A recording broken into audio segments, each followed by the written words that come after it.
kepada yang baru sampai tu, selamat menikmati makanan-makanan yang tengah dipersembahkan oleh peniaga-peniaga kita. Dan boleh dekat-dekat sikit. Boleh dekat-dekat sikit. Dia kena berdiri ni, panggil orang ni. Bau sedap sikit kan. Mari dekat-dekat sikit. Kita nak sembang pasal sarapan pagi ni. Ada kena-mengena dengan orang kata warisan dan juga budaya UNESCO. Dan satu lagi sebenarnya, saya tadi baru sarapan pagi juga. Chef dah sarapan pagi, Chef? Sudah, Alhamdulillah. Betul? Alhamdulillah dah. Makan apa pagi ni, Chef? Nasi lemak lah. Nasi lemak.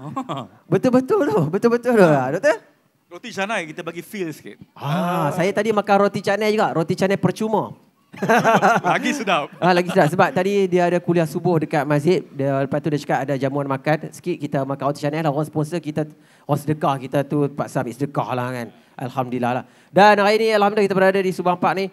Banyaknya. Pelita nasi kanak pun dah. Okey, minta maaf saya lewat sekali lagi. Okey, di sini saya memperkenalkan Dr. Ahmad Esa Abdul Rahman, Timbalan Dekan Hal Ewa Akademik Fakulti Pengurusan Hotel dan Pengeluaran UiTM. Pelancong UiTM. Saya pernah pergi dulu sekali, pernah jumpa apa saya? Pernah kita buat online webinar sekali lah. Itu dia. Dan juga Chef Muhammad Fazli, Chef Cik Omar, Timbalan Presiden Persatuan Gastronomi Malaysia. Apa khabar, Chef? Alhamdulillah. Minta maaf lah kelang kabut sikit sampai terus jalan ni. Tak sempat bernafas lah. Tak sempat bernafas lagi. Okey, untuk petang ni saya perkenalkan diri saya. Nama saya Fendi Muhammad. Orang panggil saya chef, saya tak chef pun sebenarnya.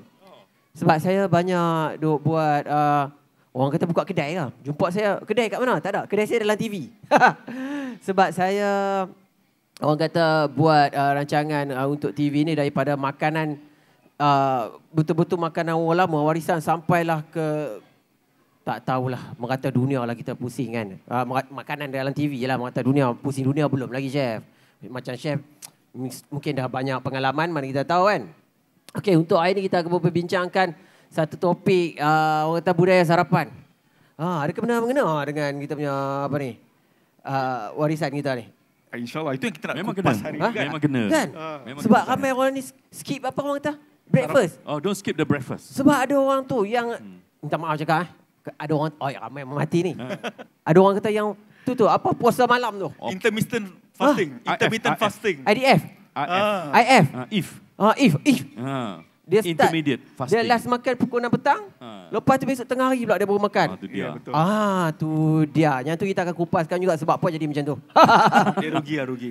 Rugi. Ya. Kita puasa nanti bulan Ramadan. Rugi Chef tak makan breakfast ya. Rugi. Okey. Okey, kita soalan yang pertama lah, memandangkan orang kata ni baru sampai dia terus warm up tadi masa tukang tayar tadi. Tu dah warm up dah. Kita mulakan dengan kita punya panel kita yang pertama untuk doktor. Okey. Doktor, soalan dia senang je, Doktor. Apakah definisi sarapan menurut pahaman doktor dan memang ada kaitankah sarapan dengan budaya sebenarnya? Sebab sekarang ni dah hilang dah budaya sarapan maksudnya. Macam mana, Doktor? Itulah. Kita bangun pagi kan. Kita bangun pagi, Chef. Bila kita buka mata, kita cari makanan, kita makan, itu dia sarapan. Jadi sarapan ni sebenarnya ialah makanan ataupun hidangan yang pertama sekali kita ambil bila kita bangun dari tidur. Apa yang kita makan masa sarapan ni bergantunglah dari ikut budaya setempat. Itu berkait dengan soalan Chef yang nombor 2. Okey, apa kepentingan makanan ataupun sarapan dengan budaya kita? Sebab makanan kita sarapan, makan tengah hari ke makan malam merupakan budaya yang kita kaitkan dengan amalan seharian masyarakat kita. Jadi apa yang kita makan tu sebenarnya bukan sahaja makanan, tetapi identiti kita. Yang kita makan tu sebenarnya adalah legasi dan juga perkara-perkara amalan-amalan yang kita dah amalkan untuk sekian lama oleh datuk moyang kita lah. Jadi kalau kita tak sarapan, kita tak makan makanan kita sebenarnya rugi. Sebab kita menghentikan budaya kita sebenarnya. So saya nak gesalah kepada semua masyarakat, jangan lupa untuk bersarapan pagi. Jadi Lepas tu kita tengok JWN, Jabatan Warisan Negara dan juga kementerian berusaha sebenarnya untuk mengangkat balik semula budaya sarapan Malaysia ni. Dan salah satunya adalah aktiviti hari inilah. Kita nak promosikan makanan sarapan kita ni. Okay? Dan kita nak cakap, war-warkan kepada seluruh dunia bahawa budaya sarapan Malaysia ni hebat. Nanti kita kupas lagi lepas ni. Betul tu. Sebab itulah macam saya cakap tadi, dah tinggalkan sarapan pagi. Rugi sebenarnya. Rugi. Rugilah tak makan nasi lemak, roti canai, teh tarik. Itu semua nikmat dunia. Kena rebut lah kan. Ya, betul. Takut nanti ditanya kat dunia buat apa ni, saya tak sarapan pagi. Rugi pula rasanya. Kita gurau-gurau. Saya saja santai. Okey, untuk sarapan pagi sebenarnya macam doktor cakap tadi tu, dia macam amalan yang diturun-temurunkan oleh nenek moyang. Betul. Dia sebab setiap negeri di Malaysia ni sarapan pagi tak sama. Kalau di utara mungkin dia makan puluit. Betul. Sampai ke Kelantan, Terengganu makan nasi. Itu sebab bila kita cakap tentang makanan warisan ni, kita kaitkan dengan tempat. Sebab setiap tempat tu dia ada makanan khas dia. Kalau kita cakap tentang makanan sarapan lah, okay, kita tahu Pantai Timur makanan dia apa? Pagi-pagi, nasi berlauk, nasi dagang, nasi lemak, macam-macam nasi. Laksam. Kan kalau kita cakap kat Johor, pagi-pagi makan apa kat Muar? Makan mi Bandung dengan sate. Sate pagi-pagi kan. Tak sabar. Betul. Kemudian kita cakap tentang makanan ni, makanan warisan kita, sarapan. Kita bercakap tentang sebenarnya legasi. Saya nak ulas sikitlah tentang legasi ni. Kenapa saya cakap tentang legasi? Kita selalu nampak makanan ni sebagai sesuatu yang boleh mengenyangkan kita. Tapi sebenarnya, bila kita cakap ataupun kita makan makanan warisan ni, kita bercakap tentang kemahiran. Kita bercakap tentang ilmu. Pada suatu ketika dulu, ada seseorang yang pandai, yang bijak, yang berfikir, yang mencipta nasi lemak. Betul. Pernah kita fikir tak macam itu? Betul. Kan? Jadi, itu kita kaitkan juga tepat. Nasi lemak, apa kepentingan nasi lemak, apa kepentingan sarapan? Sebab makanan sarapan ni, dia menggunakan bahan-bahan masakan tempatan. Daun pandan, santan, ikan bilis, betul, beras dan sebagainya. Jadi, kalau kita tak lagi makan sarapan, kita tak makan roti canai, kita tak makan nasi lemak, macam mana kita nak majukan bidang pertanian kita? Betul, pertanian lepas tu tak boleh nak support peniaga kita lah. Peniaga kita, peniaga-peniaga kecil, peniaga-peniaga besar dan sebagainya. Sebab itu kita tengok, kenapa kita perlu teruskan mengamalkan sarapan kita ni dan juga makan makanan warisan kita, sebab dia ada banyak faktor-faktor di sebaliknya, kepentingan seperti dari sudut sosio-budaya. Betul. Makanan kita, identiti kita. Nasi lemak kita tahu, pelancong datang ke Malaysia semata-mata nak makan nasi lemak. Kalau kita tengok video-video YouTube pelancong yang dia mesti cari satu, nasi lemak. Mesti ada. Nombor 2 apa, Syah? Dia akan roti canai. Roti canai. Nombor 3? Nombor 3 kalau saya serabai. Serabai. Nombor 4? Burger Ramly. Burger Ramly. Kat Malaysia pelancong datang, nasi lemak dia cari, roti canai dia cari, teh tarik, satu lagi Burger Ramly. Burger Ramly. Wajib bagi dia. Betul. Okey. Jadi kalau kita berhentilah makan nasi lemak, kita berhenti makan roti canai, sebenarnya kita akan mengganggu kelangsungan ekonomi negara kita ni lah. Dengar tu daripada doktor tu. Jadi tolong support Kena support. Kerana makanan kita, budaya kita, makanan kita, ekonomi kita. Kalau tidak dia akan jadi pupus. Betul, dia akan dipupus. Cerita pasal makanan yang warisan ni, saya seram sejuk sikit sebab saya dah pusing satu Malaysia ni. Kalau kita tengok makanan orang lama ni, memang sebelah-sebelah rumah je dia kutip makan. Betul. Okey, tapi sebelum tu kita nak tanya Chef Fazli kita dah. Ulasannya panjang daripada Dr. Isa. Okey, no problem. Sidai lama tapi tu. Okey, Chef. Apakah contoh menu sarapan dan ada kena-mengena dengan kita punya budaya sarapan di Malaysia tak? Contoh makanan yang orang kata orang dululah. Okey, macam dah diulas sebenarnya. Nasi lemak ini adalah satu makanan yang terbaik sekali. Yang mana ia merangkumi makanan itu cukup daripada segi proteinnya, starch contentnya, vegetable-nya, semua cukup dalam satu hidangan. Maksudnya itu adalah makanan yang seimbang. Dan juga kita boleh ditambah baik pula dengan rendang, ayam goreng, kita letak telur goreng untuk memeriahkan lagi kita punya nasi lemak. Itu menjadi sekarang kita tengok di pasaran, nasi lemak ni dah menjadi satu kedai tu, dia boleh buat contoh kedai, nasi lemak cinta sayang dekat Shalam. Main adalah nasi lemak. Lepas tu dia buat lauk pauk yang berbeza. Ini adalah satu contoh untuk mengekalkan masakan itu sendiri dan juga jenis hidangan itu, nasi lemak, untuk diteruskan generasinya daripada ia pupus. Dan mengamalkan breakfast ini memang penting lah. Memang penting, disarankan untuk makan breakfast ni adalah seperti kita nak bekerja satu hari. Itu dia kena heavy lah. Kena heavy. Jangan lepas makan breakfast korang pergi tidur. Dia jadi benda lain mati. Ya, betul. Kenapa nasi lemak ini menjadi pilihan? Sebab ia consider makanan yang seimbang. Seimbang lah. Maksudnya lengkap.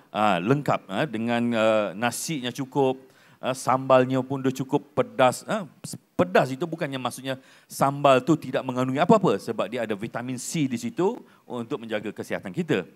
Beras itu santannya untuk apa? Kacang untuk apa? Dan sayuran yang terlibat dalam itu adalah timun. Kenapa timun ada di situ? Untuk mengekalkan suhu badan kita dalam masakan itu sendiri. Wow, itu dia. Ya, betul. Macam sate juga sama. Sama juga. Ya, sama. Kenapa timun dan bawang perlu ada bersama dengan sate? Kan? Untuk membalancekan panas suhu badan. Bila kita bakar, ada charcoal dan neutralize kan balik kita punya sistem penghadaman. That's why kena makan, bila makan sate, timun dan bawang haruslah bersama. Itu fungsi timun dan bawang. Yeah. Lepas ni ingat kalau makan sate, makan nasi lemak, tolong habiskan apa yang ada dalam sepinggan hidangan tu sebenarnya. Kadang-kadang yalah, kita tahu anak-anak kita sekarang ni macam dah tak nak makan sayur. Lepas tu letak ke tepi. Kita kita dulu makan semua okey je. Kenapa diorang sekarang tak nak makan pula? Dan bila kita bercerita tentang nasi lemak, ia juga mempengaruhi budaya. Semua lapisan masyarakat kita di Malaysia memang kenal sangat dengan nasi lemak. Betul, tak terlepas sebenarnya. Cakaplah bangsa Cina, India maupun luar negara yang datang ke Malaysia, masih seperti Dr. Isa just mention, orang datang ke Malaysia memang nak cari nasi lemak. Betul tu. Nasi lemak sebab saya sebenarnya macam tertarik doktor cakap tadi tu. Susah payah orang-orang dulu sediakan sarapan pagi. Nasi lemak tu bukan mudah untuk disediakan. Chef, Betul. Tapi sebenarnya dia mudah. Nasi lemak ini cukup mudah sebab kacang mungkin kita dah prepare banyak. Ikan bilis kita dah goreng mungkin dah sebalang. Cuma pagi itu kita nak masak nasi dia dan sambal untuk kita panaskan. Sambal ini sebab dia proses dia memasak lama. Betul. Yang boleh tahan lama. Cuma kita nak potong pagi itu adalah buat nasi dan juga potong timun sahaja. Yang lain adalah kombinasi. Ikut yang terpulang. Dia mudah disediakan sebenarnya. Betul lah. Tapi nak mencipta nasi lemak ni, siapakah pencipta nasi lemak? Siapa pencipta nasi lemak, kita ucapkan ribuan terima kasih lah. Bayar dia RM50 sebab dia jawab. Memang kita ucapkan ribuan terima kasih lah siapa yang telah mencipta makanan ini. Betul, tapi bagi saya, gabungan itu adalah daripada bangsa Indonesia dan juga dia bergabung dengan Malaysia menjadi satu masakan. Ada yang di Indonesia, ada pun di Brunei dipanggil nasi uduk dan sebagainya. Nama dia lah berbeza. Sebab mungkin orang kata Nusantara ni luas. Pengaruh dia sangat hebat lah. Dulu nak makan nasi lemak mungkin chef cakap tadi dengan ikan bilis, dengan mungkin dengan timunnya saja. Sekarang ni dah ada ayam goreng, rendang. Betul. Kan? Lobster. Lobster. Jangan bayar je lah. Tinggal nak bayar je. Keluar duit je kan? Keluar duit saja. Nasi lemak daripada harga yang RM1.20 sekarang ni boleh jadi RM120. Betul. Itulah dia kata membudayakan kita punya makanan tu kan. To the next level. The next level. Kalau dekat hotel jual apa chef? Kalau dekat hotel chef jual apa nasi lemak? Oh, nasi lemak boleh RM120 lah. RM120. Lobster seko je atas kan. Modal yang tu je lah. Ya, modal. Betul lah. Sebab kalau boleh saya nak tambah tentang budaya sarapan Malaysia ni, terutamanya nasi lemak. Kita tengok, kalau kita perasan, saya pernah kawan saya, orang luar lah, orang negara, dia tanya, kenapa makanan Malaysia ni mesti ada telur? Pernah kita terfikir tak? Betul. Nasi lemak ada telur, mi rebus ada telur, mi goreng letak telur, bihun goreng letak telur. Telur dadah semua letak ada telur. Kenapa? Sebab saya sebenarnya tak terfikir masa tu bila dia tanya. Tapi bila kita fikir-fikir balik sebenarnya, makanan kita ni sebenarnya mempunyai nutrisi yang lengkap. Telur merupakan sumber protein yang sangat baik, yang mudah dan paling penting murah. Itu sebenarnya kebijaksanaan masyarakat kita. Itu saya kata tadi, makanan kita sebenarnya membawa legacy, ilmu, kemahiran. Kita tak payah hanya susah-susah nak cari ayam nak telur lah. Daging dan sebagainya. Makan nasi lemak je dah lengkap. Ada telur, ada ikan bilis dan sebagainya. Jadi orang dulu dia dah fikir dah. Okay, macam mana kita nak bagi nutrisi yang cukup, okay, dengan memasukkan telur dalam masakan kita. Itu kita tengok semua ada telur, laksa ada telur. Okay. Roti canai sekarang dah semakin bijak orang kita. Roti canai biasa sekarang dah ada roti canai.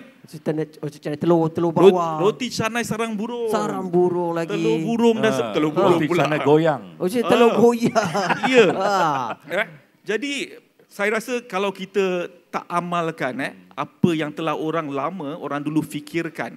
Okay, sebenarnya mereka memikirkan tentang macam mana nak menghasilkan makanan yang penuh dengan nutrisi dan sebagainya.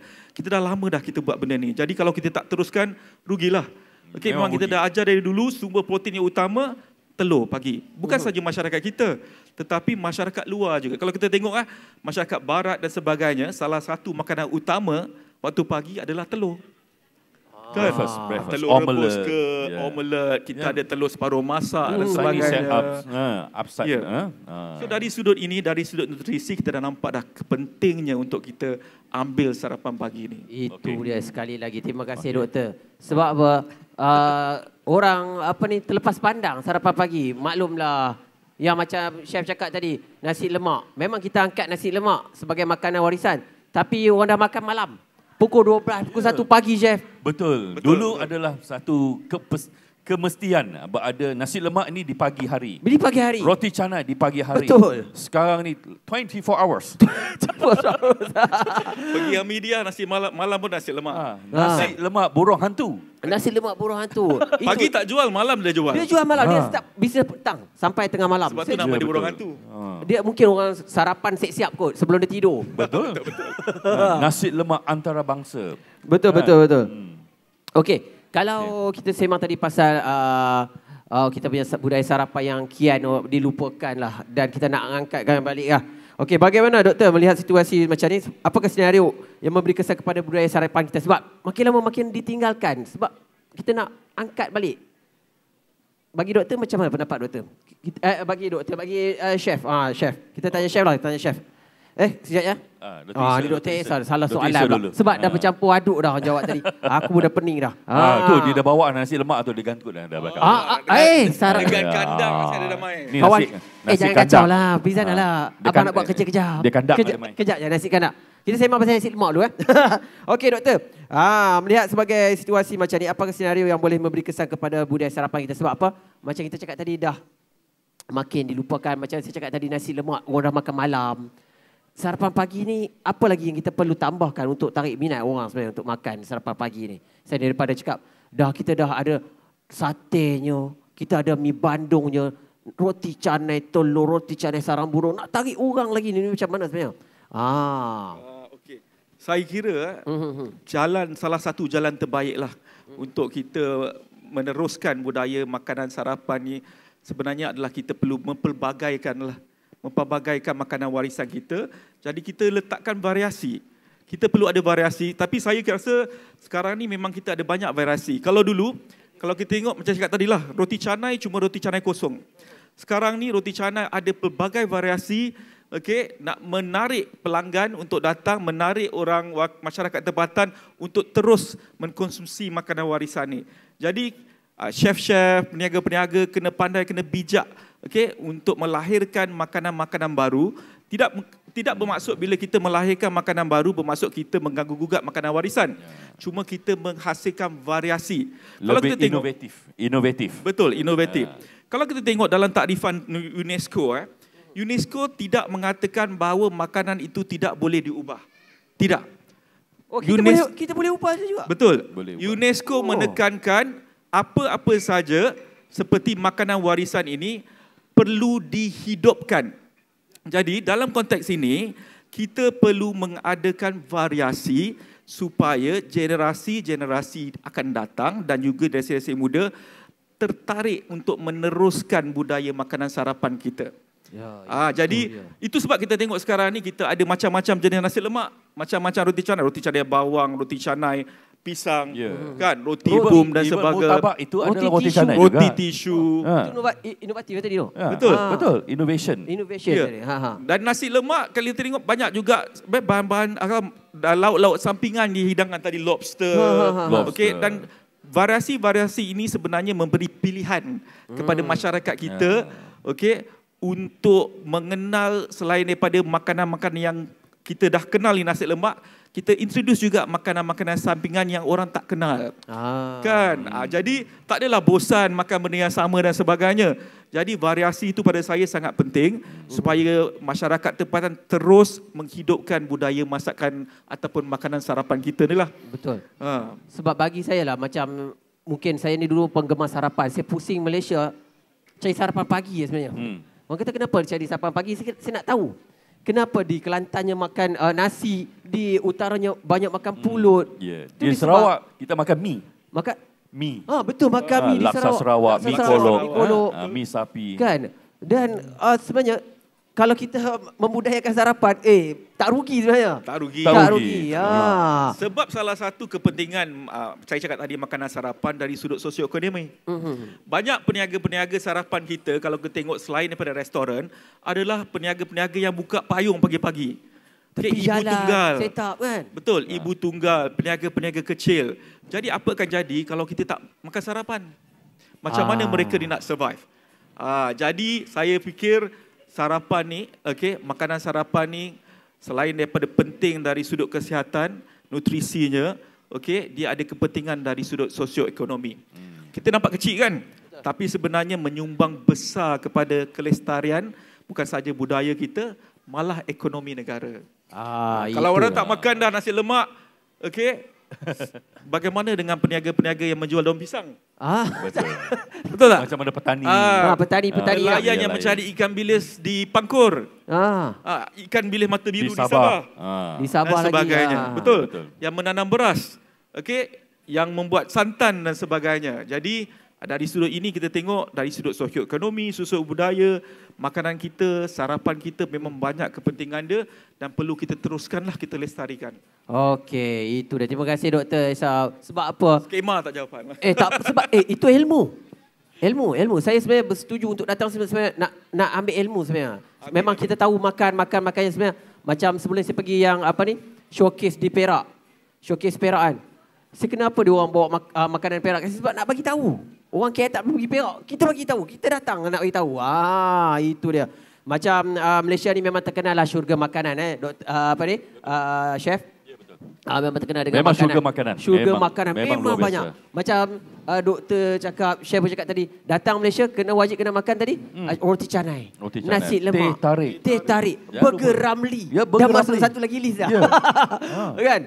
Okey. Sebenarnya macam apakah makanan yang contoh yang boleh kita menunjukkan identiti Malaysia dan yang boleh kita setujui untuk diketengahkan di mata dunia sebagai makanan yang mewakili Malaysia? Okey. Macam mana tu?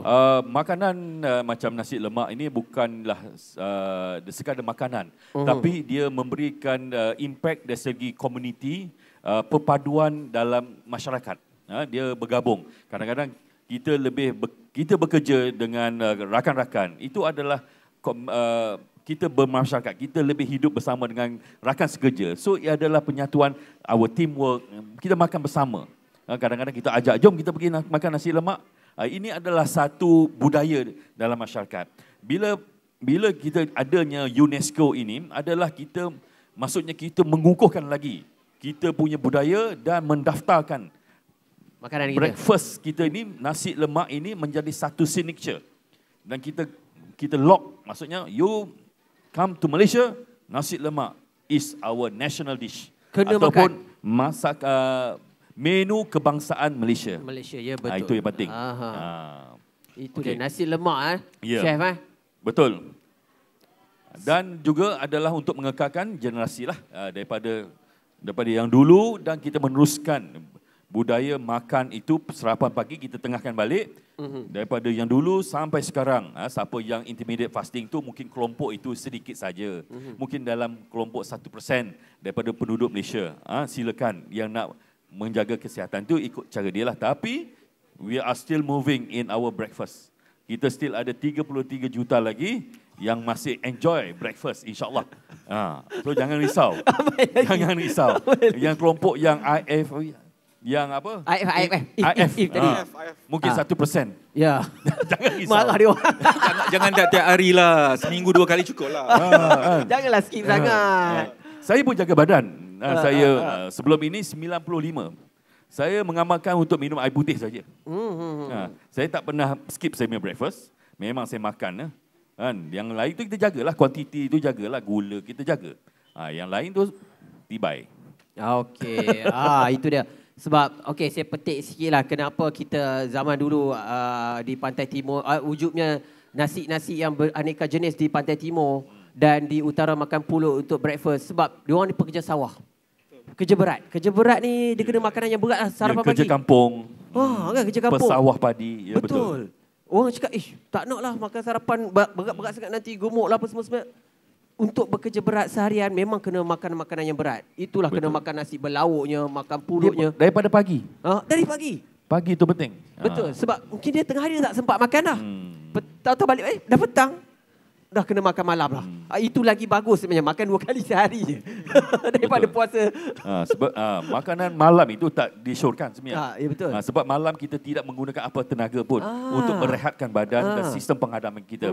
Yang penting makan adalah makan pagi dan juga tengah hari.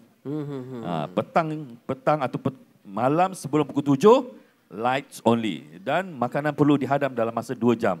So lepas makan, 2 jam kena rehat. Saya makan 7, lepas pukul 9 baru boleh tidur. Itu dia. Boleh jadi fitness coach ni. Dulu chef, tadi berapa kilo chef dulu? 95, sekarang 80. 15 kilo. Siapa nak kurus sebenarnya kena ambil sarapan pagi. Jangan skip breakfast anda. Dulu size XL, sekarang L. Okey, sebenarnya satu lagi macam mana kita nak road to UNESCO kita punya makanan ataupun sarapan pagi kita ni. Sebenarnya media juga main peranan juga sebenarnya. Media main peranan. Kalau kita tengok cerita Korea sebenarnya, dia mesti ada ramen, ada kimchi dia. Kan chef kan? Macam mana kita tak promosi yang berterusan. Betul, ni geram ni. Kita tengok cerita Mak Kilau, tak ada mari kita punya rakan-rakan makan nasi lemak dulu sebelum kita pergi berperang apa semua. Tak ada. Betul. Saya setuju. Kan? Itu yang sebenarnya sembang benda ni. Sebab kalau cerita Korea, sikit-sikit dia akan letak ramen. Kimchi lah dia punya.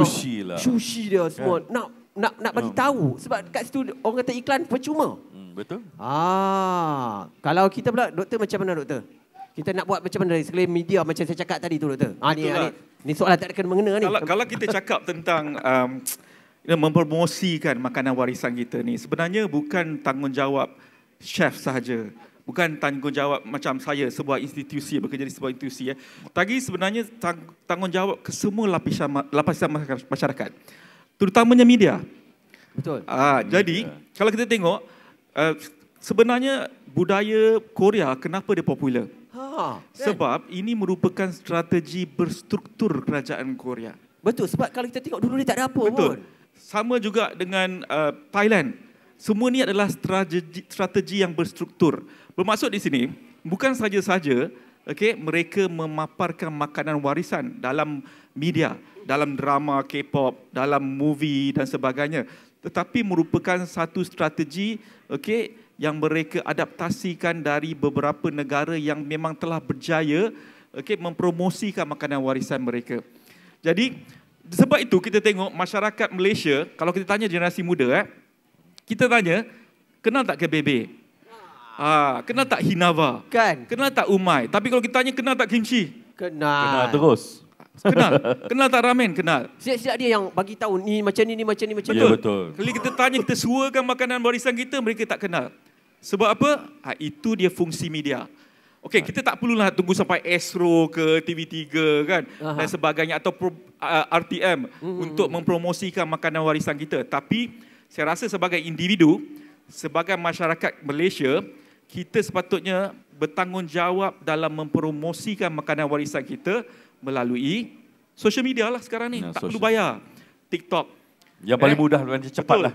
Instagram. Bukan saja di Malaysia, bila kita letakkan maklumat, kita kongsikan tentang makanan warisan kita, gambar dan sebagainya, dia akan sampai ke pelosok dunia.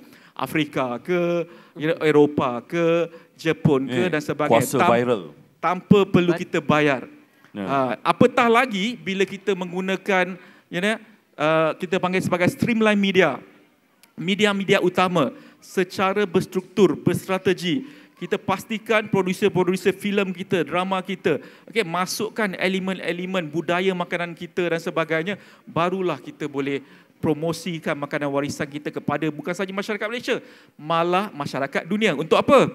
Untuk meningkatkan ekspor kita. Yelah, itulah. Bahan-bahan kita. Kan? Jadi ekonomi kita semakin bercambah. Dan bila orang luar tahu tentang makanan warisan kita, mereka akan mula membeli dan juga mereka akan datang ke negara kita. Sebab sekarang kita tengok satu trend dalam sektor pelancongan. Pelancong orang travel semata-mata untuk memakan ataupun makanan warisan. Ya, betul. Itu tak mustahil. Betul. Mereka pergi ke Sabah, mereka pergi ke negara luar, datang ke Malaysia nak makan nasi lemak dan sebagainya.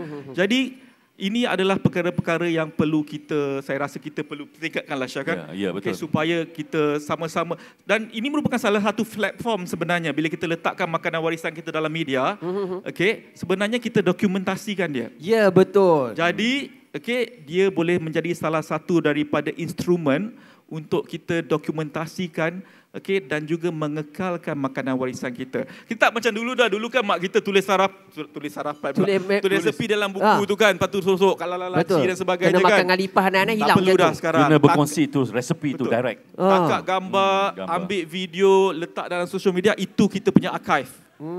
Jadi teknologi berubah, zaman berubah. Jadi saya rasa kita perlulah gunakan teknologi yang kita ada sekarang. Platform yang ada ni lah. Betul. Sebab sayanglah sangat. Sebab apa, itulah saya memang saya buat. Macam Chef Andy lah. Banyak. Panggil YouTuber ke vlogger? Saya orang panggil influencer. Tak juga. Ya. Itulah orang panggil Fendi. Kadang-kadang tak tahu, kita tak tahu sebab kita buat macam-macam. Yang penting for free lah. Sebenarnya macam saya cakap tadi lah, media ni memang platform yang sangat hebat lah. Kita letak contoh satu resepi, orang tiru jadi lepas tu dah viral. Dah viral akan buat makanan ataupun masakan yang daripada resepi kita kongsikan tadi tu. Sangat sayang kalau kita macam tak gunalah apa yang kita ada. Macam contohlah macam saya cakap Mat Kilau tadi ya. Filem hebat 100 juta. Tapi tak ada kena makanan Malaysia, tak ada dalam tu. Melayu tak ada langsung. Tak tunjuk langsung duduk bersila makan dalam dulang dan sebagainya, rugilah sebenarnya. Sayang ni masak lemak. Ya, Mat Kilau. Untuk tambahkan benda ni, untuk tambah juga, kita ucapkan terima kasih juga. Kita ada Chef Asma di sini. Dia tengah dalam proses membukukan resepi-resepi kuih talam. Ya, betul. Kuih talam Ya, kuih talam. Saya kena jumpa ini adalah salah satu selain daripada sosial media, tapi membukukan dan menjadi bahan rujukan di peringkat universiti dan college. Ini adalah satu proses. Kita ucapkan terima kasih kepada Chef Asma kita kat sini. Sifu kuih kita. Untuk bersama dengan kita punya program hari ini. Saya cerita pasal kuih talam nampak remang-remang tu. Sebab saya dah pusing Malaysia pasal kuih talam je. Ini the next step. Mungkin nasi lemak kita angkatkan dahulu dan seterusnya roti canai, teh tarik, kuih-kuih Melayu kita untuk ditengahkan di peringkat UNESCO. Kita daftarkan. Okey, Chef. Kalau dah kata dah start dah tu. Ni soalan dia, Chef. Kita baca sikitlah. Sekiranya kita berjaya mendapat pengiktirafan UNESCO untuk budaya sarapan pagi di Malaysia pada Disember ni, dan apakah kemungkinan impak dan juga kesan pengiktirafan ini kepada kita dan komuniti-komuniti yang ada sebenarnya? Besar impaknya. Maksudnya kita mengiktirafkan makanan kita di peringkat dunia. Global. Yang Malaysia, this is our signature, is our own pride. Ini kita punya. Orang lain boleh amalkan, tapi kita punya. Dan milik untuk semua rakyat Malaysia. We are proud of our product. Itulah agensi JWN memainkan peranan daripada Kementerian Pelancongan, memainkan peranan benda ini untuk mendaftarkan di peringkat antarabangsa. Kita masyarakat untuk mengamalkan dan teruskan mempromosikan, menggalakkan lagi sarapan dan teruskan apa sahaja makanan warisan kita teruskan. Pembudayaan berterusan sentiasa, dan peringkat agensi yang lain akan membuat aktiviti mereka Even saya daripada persatuan, saya bawa balik daripada Karachi, saya pun mempromosikan masakan Malaysia di sana. Kita buat sempena hari Malaysia baru-baru ini 16 hari bulan, saya berada di Karachi. Saya masak untuk 150 orang tetamu luar negara berada di Karachi. Embassy daripada Turki, daripada Perancis yang berada di Karachi. Saya masak masakan Malaysia. Nasi lemak adalah salah satu menu. Dia kena nasi lemak. Sate wajib. Rendang wajib. Roti jala wajib. Dan tambahan yang lain. Mesti kena ada Mesti macam ada. tu. Sebab nak bagi tahu Malaysia ni ada apa kan. Betul. Sayanglah. Makanan street food pun kita kena tengahkan. Contohnya macam street food kita boleh katakan macam roti jala, mi goreng mamak. Consider benda yang street food yang boleh kita dapat at any time. Pergi kat mana-mana sekarang pun boleh dapat. Okey, betul-betul. Dan saya sebenarnya, saya ni banyak pergi food fest tau. Dan kita pun ada juga buat carnival makanan juga. Dan kebanyakan saya pergi sekarang ni, makanan warisan kita ni dah, dekat food fest ni dah macam hilang dah. Kan, kalau kita pergi, ada pun macam orang dah confused. Ni Indonesia punya ke? Thai Food Fest. Thai Food Fest. Kan? Kan chef kan? Betul. Macam kita ada pergi kadang, kita kadang-kadang teringin lah nak makan yang apa balik yang dulu-dulu punya. Ya, betul. Kan roti jala dulu-dulu kan yang roti jala sekarang kita tahu macam mana, roti jala dulu lain. Roti kirai. Roti kirai. Dia punya besar chef. Sekeping RM2 kat Kedah ada jual lagi. Besar ni ada buat. RM2. Cakap, dekat food fest tak ada. Betul. Kan? Kadang-kadang teringin macam tu, takkan kita nak pergi Kedah pula kan? Ya, betul. Kadang-kadang menu-menu yang baru, yang trending ataupun yang viral, itu yang mereka nak. Macam agak-agak jelly yang buat bola-bola tu saya pun dulu mana ada. Sekarang ni pun saya pun heran. Mana idea benda ni kan. Dulu buka puasa agak-agak yang merah tu je. Agak-agak rose. Ini buat bulat-bulat. Jelly ball dah kan. Tanghulu. Tanghulu. Dia ada beri kesan jugalah untuk makanan kita. Kalau kita asyik pergi food fest, tengok makanan kita tak ada, lepas tu asyik makanan orang luar je. Orang luar. Betul. Mungkin dari segi penyediaan itu terlalu mudah untuk dibuat. Disebabkan dia punya marketing, aktiviti dan orang selalu menceritakan benda itu. Kalau kita selalu menceritakan kebaikan sarapan ini, dia akan menjadi satu budaya. Macam tadi, macam kita bincang tadi, kita dah sembang, berterusan influencer social media bercerita lebih banyak, dia akan impact. Dia akan insight into your brain. Dia akan inject branding. Tapi betul chef, ada jugalah macam saya bukan nak petik sikit lah, macam ada jugalah food fest yang memartabatkan balik makanan kita macam Pasar Saloma. Kita pergi betul. Kita jumpa lempeng, ubi kayu. Walaupun mahal, kita nak makan. Ya, betul. Kenapa kita nak promosikan makanan luar? Sedangkan kita banyak lagi makanan-makanan warisan kita yang orang-orang kita tak tahu. Yang cukup sedap lah. Tapi saya nak kaitkan dengan apa yang Chef Andy cakap tadi tentang apa kesan dia bila kita ada Thai Food Fest, makanan-makanan asing ni, bila masyarakat kita didedahkan. Saya buat kajian tentang kesan pemakanan makanan etnik asing, negara etnik asing. Kita makan Korea, kita makan Jepun. Dan hasil dapatan kajian saya menunjukkan bahawa apabila individu mula makan makanan etnik asing, negara asing, perlahan-perlahan mereka akan adapt, mereka akan ambil elemen-elemen yang mereka suka dan mereka masukkan ke dalam cara mereka memasak. Saya bagi contoh, ada seorang ni, dia memang peminat budaya K-pop dan juga budaya Jepun. Dia memang suka makan makanan Korea, dia suka makanan-makanan Jepun. Jadi, cara dia memasak makanan tempatan, makanan Melayu dia dah berbeza. Okey, bila dia masak nasi, bila dia hidangkan, dia akan tabur dengan seaweed. Dia akan tabur dengan bijan. Dan ada satu lagi pula, dia dah terbiasa, dia cakap, kalau hari raya, mesti ada pasta. Allahu Akbar. Mesti ada pasta. Sebab dia memang suka makan makanan Itali.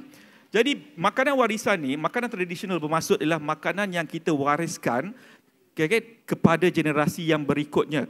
2-3 generasi dia akan jadi makanan warisan. Jadi apabila sesuatu makanan etnik asing tu kita sentiasa hidangkan dan kita turunkan kepada anak-anak kita dan seterusnya, satu hari nanti makanan-makanan ini akan jadi makanan warisan kita. Jadi Bila pasta dah jadi makanan warisan kita, kimchi dah jadi makanan warisan kita, apa beza makanan warisan kita, makanan Malaysia dengan makanan negara lain? Dah tak ada beza dah. Tak ada beza lah. So orang tak perlu nak melancong ke Malaysia nak makanan-makanan warisan. Dah bagi makanan Malaysia. sebahagian budaya dah kita. Dia datang Malaysia, dia tengok, ini pasta. Baik aku tak payah datang Aku sini. kat Italy pun ada. Ini ramen kat tempat aku pun ada. So tak payah datang Malaysia. Betul tak? Jadi kat sini kita nampak ada kerisauan. Tapi sebenarnya kita tak boleh cakap, okey tak boleh masak ramen kat rumah. Tak boleh makan kimchi, tak boleh. Tapi tanggungjawab kita sebenarnya adalah kita perlu memperlahankan proses ini. Ya, dengan betul itu, di samping itu bila kita perlahankan, maksud kita melindungi makanan warisan kita.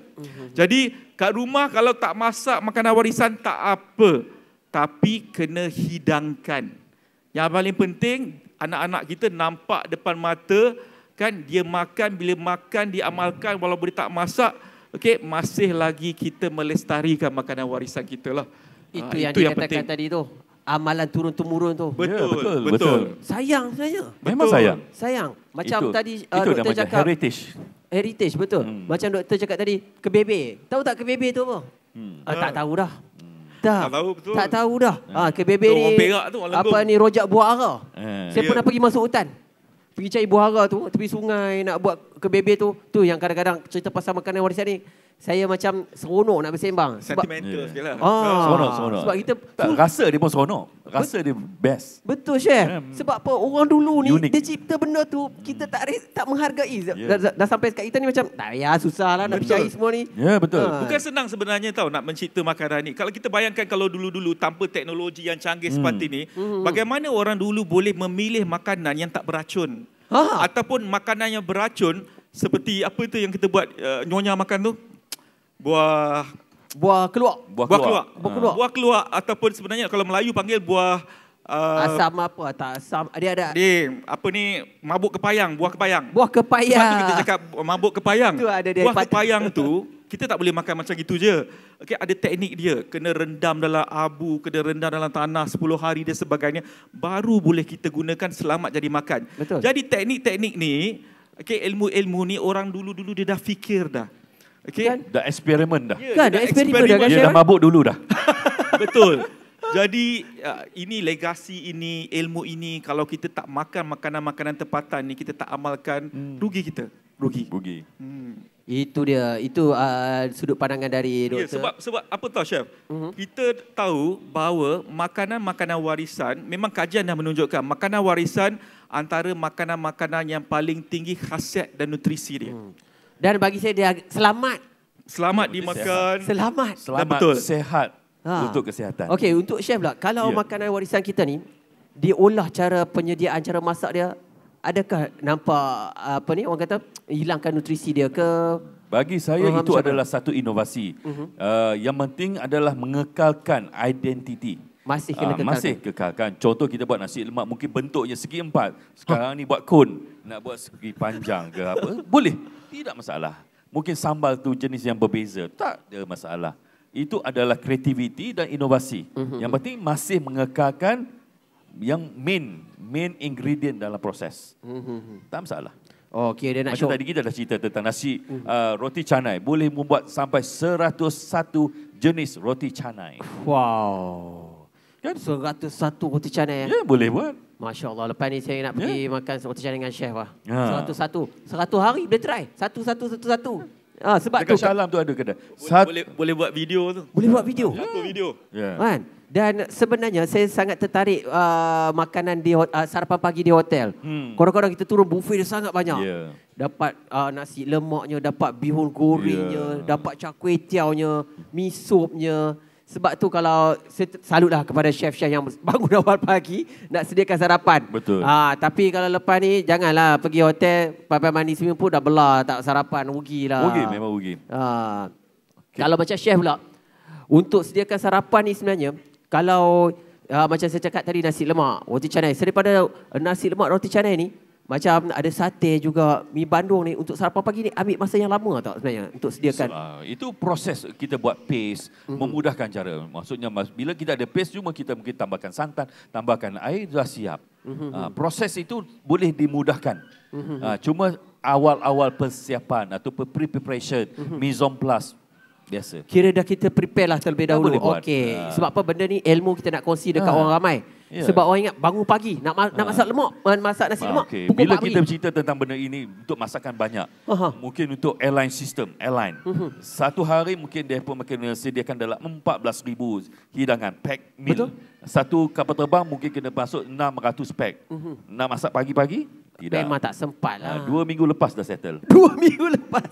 Sebab kita ada teknologi cook, chill, cook, freeze yang kita boleh masak awal dan kita boleh turunkan temperature, which kita boleh pre-planning. Maksudnya 2 minggu lepas punya makanan dia akan di-serve. Di Frankenberg, di Jerman, dia ada satu kilang. Makanan itu dah disediakan 1 tahun yang lepas. Sebab terlalu busy, dia dah buat. Bila dipanaskan, macam tadi baru masak. Wow. It is all teknologi yang membantu. Membantu, memang. Betul. Frankenberg is one of the best food manufacturing for airline and also land transportation meal provider. One of the biggest in the world. Itu dia, chef dah kongsikan dah. Sebenarnya saya nak beritahu jangan malas nak masak. Itu je lah. Sebab apa? Ingat sarapan pagi nak masak nasi lemak ni. Nak kena bangun pukul 3 pagi, 4 pagi nak buat sambal apa semua. Memanglah. Tapi sebenarnya boleh prepare sebelum tu lagi dah. Kan potong cili, rebu apa semua, kisar. Kan? Dan satu lagi sebenarnya saya tertarik. Macam Syed cakap tadi, setahun lepas pun dah ada dah makanan kalau nak makan untuk hari ni. Itu dia. Frankenberg. Dekat Jerman. Bukan orang kata jangan jadikan alasan. Jangan jadikan alasan. Dan satu lagi doktor. Dan tadi kalau kata tadi dah ambil masa setahun untuk apa chef dah beritahu setahun kita dah prepare dah untuk makanan kita. Dan macam kita ni kita tahu sekarang ni macam saya pergi Maha sebelum ni. Dia Kementerian Pertanian dan juga Keterjaminan Makanan. Cerita pasal keterjaminan makanan ni. Adakah makanan warisan kita ni sekarang ni duduk di peringkat yang mana? Terjamin ke tak terjamin sekarang ni? Ni tak ada kena mengena lah tu sebab saya dah pusing berkata saya nak tanya tu. Sebab dia tulis keterjaminan makanan kita takut chef. Yang Jerman dah prepare setahun lepas kita ni beras dalam rumah pun tak ada lagi ni. Doktor macam mana tu? Terjamin saya rasa makanan warisan kita masih terjamin tapi sedang diganggu-gugat. Risau dengar tu. Ya, ada. Okay. Ada chef? Ada. Kalau kita saya tengok, setuju dengan Dr. Isa. Kan? Kalau kita tengok sekarang ni, of course ini semua adalah faktor globalisasi dan sebagainya kan. Tapi kalau kita tengok pilihan makanan kat Malaysia ni terlalu banyak dah. Kan? Nak apa? Nak Korea ada, nak Mexico ada, nak Spanish food ada, semua ada. Jadi, masyarakat sekarang dalam Malaysia ni, dia ada banyak pilihan. Bila kita ada banyak sumber, kita ada banyak pilihan dan ketika inilah makanan kita mula berubah dan juga orang boleh melupakan makanan warisan kita. Jadi saya fikir langkah JWN, langkah kementerian mengangkat sarapan Malaysia, budaya sarapan Malaysia ni untuk diwartakan sebagai intangible heritage merupakan satu langkah yang bijak, langkah yang proaktif sebab kerajaan memang nampak ada budaya-budaya makanan asing yang sedang menular sekarang ni. Kita risau satu hari nanti generasi muda terutamanya mereka tak dapat membezakan antara makanan tradisional dan juga makanan-makanan asing. Itu sebab sekarang kita nampak kalau kita tanya masyarakat sekarang dia akan cakap tom yum tu makanan kita. Kalau saya tanya student saya, sup apa? Sup warisan Malaysia, tom yum.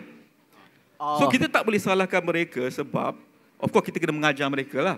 Sebab apa yang mereka nampak dari kecil itu yang mereka katakan pasal tadilah menjadi makanan warisan mereka. Dah bertahun-tahun dah bertapak di sini. Dah bertahun-tahun. Dah lah, betul. Menu itu dah bertapak lama. Betul. Tom yum dah berapa lama? Dan satu lagi dia jadi macam serasi dengan lidah orang kita. Betul. Makanan segera. Fast food. Kan? Sebelum lahir pun dah ada. Dah ada. Berpuluh tahun. Berpuluh tahun. Jadi kita tak boleh nak sangkal persepsi orang-orang generasi sekarang. Ini cabaran lah, cabaran. Betul. Ini antara cabaran-cabarannya saya fikir cabaran yang sangat besar lah. Jadi usaha-usaha untuk mengekalkan makanan warisan kita sebenarnya kita perlu lakukan di semua peringkat. Sebab kita nampak banyak lambakan makanan-makanan asing sekarang ni. Kita dekat Malaysia ni bukan saja makanan Melayu, bukan saja makanan Cina, makanan India. Apa yang kita ada sekarang ni pun kita tidak terkejar. Kita tak dapat nak mendalami semua dan sebagainya. apatah lagi bila kita dilambakkan dengan makanan-makanan asing ini. Betul tak? Itu dah jadi macam kena jajah sekali lagi tu. Betul. Saya pun nak tambah dari sini. Bila kita buat budaya sarapan di Malaysia, apakah impact daripada UNESCO tadi? Betul. Ini saya dah senaraikan dia. Satu adalah meningkatkan kesedaran budaya, meningkatkan pelancongan negara, ekonomi komuniti, membantu yang kecil-kecilan maupun yang berterusan, memelihara warisan, pendidikan dan kesedaran, pembangunan komuniti yang memberi impact, lepas tu membuat inisiatif kebudayaan, banyak dia punya impact daripada UNESCO. Impact tadi, pengiktirafan UNESCO tadi tu. Promosi produk tempatan, membantu, IKS dan sebagainya, pengembangan keterampilan budaya, kesihatan masyarakat yang lebih terjamin, masakan segera ataupun masak daripada rumah yang kita hidangkan ataupun fresh food that we cook.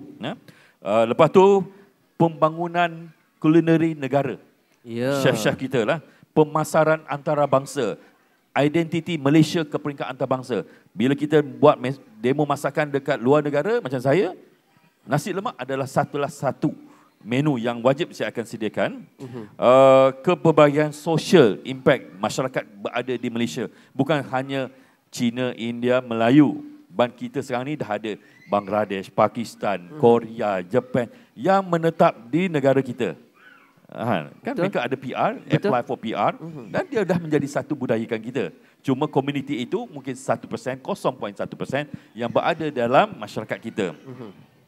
Dan of course pengetahuan dan penyelidikan yang memberi impact daripada UNESCO kepada kita.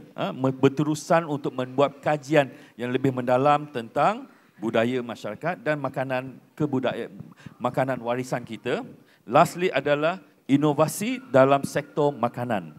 Sekarang gini kita tengok pack makanan yang segera, pack kembara, nasi lemak masuk air panas saja ataupun masuk air mendidih anytime.